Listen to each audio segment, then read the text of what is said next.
Channel रीतिकाल से संबंधित प्रश्नोत्तरी चल रही थी, जिसमें मैंने आपको 25 क्वेश्चंस करा दिए थे। ये सारे इम्पोर्टेंट क्वेश्चंस हैं, किसी न किसी एग्जाम में आए हुए हैं, इसलिए इन क्वेश्चन को करना बहुत ज़रूरी हो जाता है। क्वेश्चन नंबर 26 है हमारा, निम्नलिखित में से कौन सा विकल्प रचना और रचनाकार की दृष्टि से गलत है। हमको क्या बताना है, गलत कथन बताना है, मतलब गलत कृति बतानी है कि वो कृति किसकी है। तो कवि कुल कंठाभरण, ये दूल्हे की कृति है, ये बिल्कुल सही है। कवि कुल कंठाभरण, कंठाभरण किसकी है, दूल्हे की कवि है, दूल्हे की कृति है। रस सारांश किसकी है, भिखारी दास की है, ये भी बिल्कुल सही है।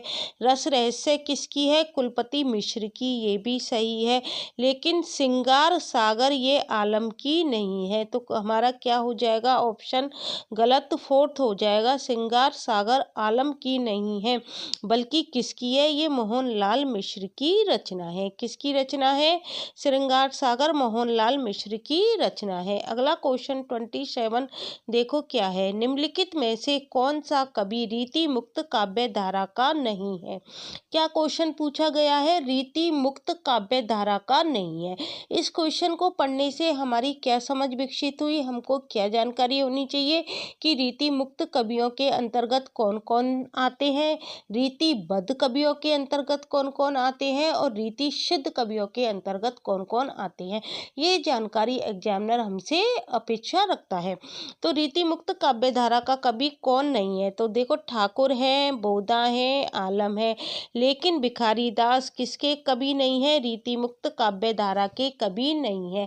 तो आपको पता होनी चाहिए कि रीति मुक्त काव्य धारा के कवि भिखारी दास नहीं है, तो ये किस काव्य धारा के अंतर्गत आते हैं, तो ये भिखारी दास आते हैं, रीतिबद्ध काव्य धारा के अंतर्गत आते हैं। कौन सी काव्य धारा के अंतर्गत आते हैं, रीतिबद्ध काव्य धारा के अंतर्गत आते हैं। और इनकी आपको रचनाएं भी याद होनी चाहिए, पूछी जाती रहती हैं। इनकी रचनाएं कौन कौन सी हैं, नामकोश है, रस सारांश है, काव्य निर्णय। काव्य निर्णय जो भिखारी दास की रचनाएं हैं, वेरी इंपॉर्टेंट है, कई बार एग्जाम में पूछी गई है। कौन सी पूछी गई है, काव्य निर्णय, ये किसकी है, भिखारी दास की है। और रीति मुक्त काव्य धारा में कौन कौन से कवि आते हैं, ठाकुर आते हैं, बोधा आते हैं, आलम आते हैं और घनानंद आते हैं। ये किस में आते हैं, रीति मुक्त काव्य धारा के प्रमुख कवि माने जाते हैं। अगला क्वेश्चन देखो, निम्नलिखित रचनाकारों को उनके रचनाकारों के साथ सुमेलित कीजिए। मैंने सारे चारों सुमेलित करके लगा दिए हैं। कवि कुल कल्पतरु किसकी रचना है, चिंतामणि की। चिंतामणि की कौन सी रचना है, कवि कुल कल्पतरु। और उससे पहले हमने एक ऊपर रचना पढ़कर आए थे, वो क्या थी, कवि कुल कंठाभरण। देखो अंतर है, वो तो थी कवि कुल कंठाभरण, कंठ पर भरण कौन करता है, दूल्हे। दूल्हे क्या पहनता है, गले में आभूषण पहनता है। इस तरह से आप उसको याद कर लेना। कवि कुल कल्पतरु ये किसकी है, चिंतामणि की। कवि कुल कल्पतरु किसकी है, चिंतामणि की। ललित ललाम ये इंपॉर्टेंट रचना है, बहुत एग्जाम में पूछी जाती है, ये किसकी है, मतीराम की। शिवा वामनी किसकी है, भूषण की। भूषण वीर रस के कवि माने जाते हैं, और ये रीति काल में एकमात्र ऐसे कवि हैं जो जिन्होंने की वीरतापूर्व रचनाएं लिखी थी। काव्य निर्णय किसकी है, भिखारी दास की। मैंने आपको ऊपर बताया था भिखारी दास का काव्य निर्णय बहुत पूछा जाता है। तो उपरोक्त क्या है, ये सभी सुमेलित है। क्वेश्चन नंबर 29 है, रीति मुक्त कवियों के संदर्भ में इनमें से कौन सा कथन गलत है। ये क्वेश्चन देखो आरपीएससी फर्स्ट ग्रेड के पेपर में आया हुआ है। इसमें पूछा जा रहा है कथन गलत कौन सा है, रीति मुक्त कवियों के संदर्भ में पूछा जा रहा है। तो देखो रीति मुक्त कवियों की प्रेम वर्णन में विरह व्यथा प्रधान है, बिल्कुल व्यथा प्रधान है। आपने घनानंद देखा होगा, बोधा देखा होगा, आलम देखा होगा, इनकी रचनाओं में इनकी प्रियतमा के बारे में जानकारी प्राप्त होती है। तो इनकी रचनाओं में क्या है, विरह व्यथा प्रधान है।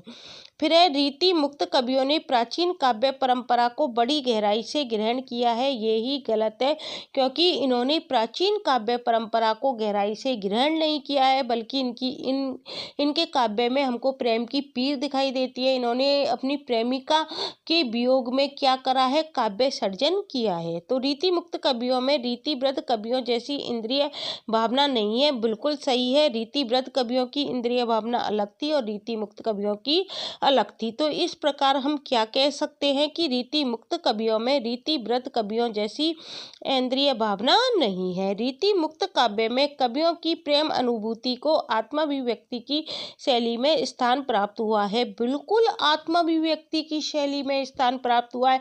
कैसे हम कह सकते हैं, क्योंकि इन्होंने अपनी प्रेम की अनुभूति को आत्माभिव्यक्ति अपने स्वयं पर उतार कर शैली में प्रस्तुत किया है। तो इस प्रकार हम कह सकते हैं कि रीति मुक्त काव्य में कवियों की प्रेम अनुभूति को आत्माभिव्यक्ति की शैली में स्थान प्राप्त हुआ है। तो ये भी सही है, ये भी सही है, ये भी सही है। हमारा गलत कौन सा हो गया, दूसरा ऑप्शन गलत है, क्योंकि रीति मुक्त कवियों ने प्राचीन काव्य परंपरा को बड़ी गहराई से ग्रहण नहीं किया है। क्या आएगा, ग्रहण नहीं किया है। अगला क्वेश्चन 30 देखो क्या है, रीति काल के कवि रसलीन का लिखा ग्रंथ इनमें से कौन सा है। तो रसलीन का जो अंग दर्पण है बहुत पूछा जाता है, और इसको आपको याद करना है कि जो रीति काल के कवि रसलीन है उन्होंने कौन सा ग्रंथ लिखा था, उन्होंने अंग दर्पण नामक ग्रंथ लिखा था। यह 1737 ईस्वी में रचित है। और इनकी रसलीन की एक अन्य रचना कौन सी है, रस प्रबोध है, जिसमें कि क्या है 1155 दोहों में रसों का वर्णन किया गया है। और यमुना लहरी किसकी रचना है, यमुना लहरी किसकी रचना है, ग्वाल कवि की रचना है। यमुना लहरी किसकी है, ग्वाल कवि की रचनाएं हैं। और इनकी अन्य रचनाएं कौन सी हैं ग्वाल कवि की, रसिका नंद है, रस रंग है, कृष्ण जू को नक्सिक है, षड ऋतु वर्णन आदि है। और रस रत्नाकर किसकी रचना है, रस रत्नाकर सुखदेव मिश्र की रचना है। किसकी है, सुखदेव मिश्र की रचना है। और हमसे रसलीन का ग्रंथ पूछा जा रहा है, तो कौन सा आ जाएगा इसका आंसर, अंग दर्पण आ जाएगा। क्वेश्चन नंबर 31 है, इनमें से कवि देव का लिखा ग्रंथ कौन सा नहीं है। तो देखो देव के ग्रंथ हमको याद होने चाहिए। देव इम्पोर्टेंट कवियों के अंतर्गत आता है, और इसका क्वेश्चन एक एग्जाम में जरूर पूछा जाता है। तो देखो देव का लिखा ग्रंथ कौन सा है, भाव विलास भी है, भवानी विलास भी है, रस विलास भी है, और विष्णु विलास है। ये देव का ग्रंथ नहीं है, बल्कि विष्णु विलास किसका है, लाल कवि का है, जिसे हम गोरे लाल भी कहते हैं, उसका लिखा ग्रंथ है।